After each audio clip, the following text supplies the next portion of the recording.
Merhabalar, kanalımıza hoş geldiniz. Ben Tuğçe. Bu tarifte annem sizlere tost ekmeğinden yapılan harika bir kahvaltılık tarifi verecek. Kanalımıza abone olmayı unutmayın. Sözü anneme bırakıyorum. Hoşça kalın. Teşekkür ederim Tuğçe'cim güzel sunumun için. Herkese merhabalar. Ben Tuğba. Görüntüde gördüğünüz bu lezzetli kahvaltılığı merak ediyorsanız birazdan tarifine geçeceğim. Ama ilk olarak sizlere göstermek istedim. Çok basit ve kolay bir şekilde yapacağınız tarifime geçiyorum. Gerekli olan malzemeler: bir paket tost ekmeği, dilimlenmiş sucuk, yine dilimlenmiş sosis ve dilimlenmiş kaşar peynirler var. Tost ekmeğimin ilk olarak kenarlarını videoda gördüğünüz gibi kesiyorum. Kenarlarını da daha sonra galeta unu yapmak için bir kenara ayırıyorum. Tost ekmeğini elimde gördüğünüz merdane yardımıyla iyice bastıra bastıra açıyorum. Yapacağınız işlem çok basit. Hamur yoğurmakla, hiçbir şeyle uğraşmayacaksınız. 5 dakikada kahvaltıya hazırlayabileceğiniz bir tarif. Tost ekmeğimi iyice açtıktan sonra daha önceden dilimlemiş olduğum ince dilimlemiş olduğum kaşar peynirleri videoda gördüğünüz gibi koyuyorum. İster sosis kullanın, ister sucuk kullanın. İkisi de olabilir. Sucuğu koyuyorum.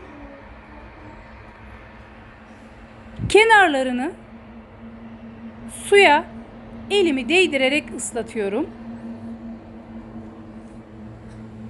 Suyla ıslatıp hem kenarını hem ucunu iyice ıslatıyorum.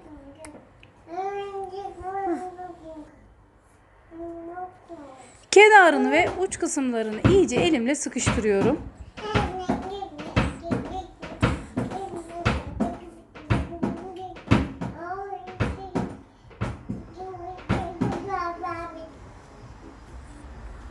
Hepsi bu kadar.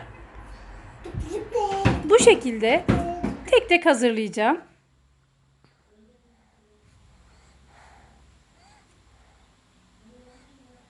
Elimi suya batırıp kenarlarını güzelce sıkıştırıyorum. Peynirli ve sucuklu stiklerim hazır. Şimdi 2 adet yumurtanın üzerine 3-4 yemek kaşığı kadar süt ekliyorum. Birazcık da tuz ekleyeceğim. Ve çırpıyorum güzelce. Çırptığım yumurtanın üzerine hazırlamış olduğum börekleri bandırıp daha sonra da galeta ununa bulayacağım.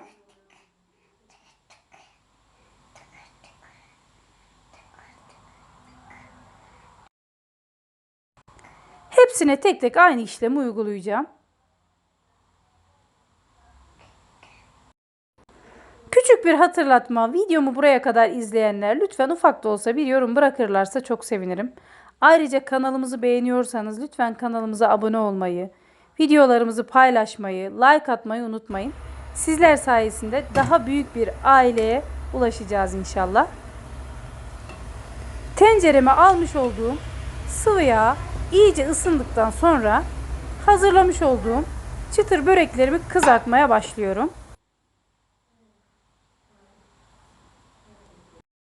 Çatalla böyle oynata oynata her yerinin düzgün bir şekilde kızarmasını sağladım. Ve peynirli stiklerim, kahvaltılık kolay böreklerim hazır. Sizlere daha yakından göstermek istiyorum. Görüntüsü kadar lezzeti de harika. Mutlaka deneyin ve yorumlarınızı atın. Sizlerle yeni tariflerde buluşmak dileğiyle. Hoşça kalın. Afiyetle kalın. Her şey gönlünüzce olsun.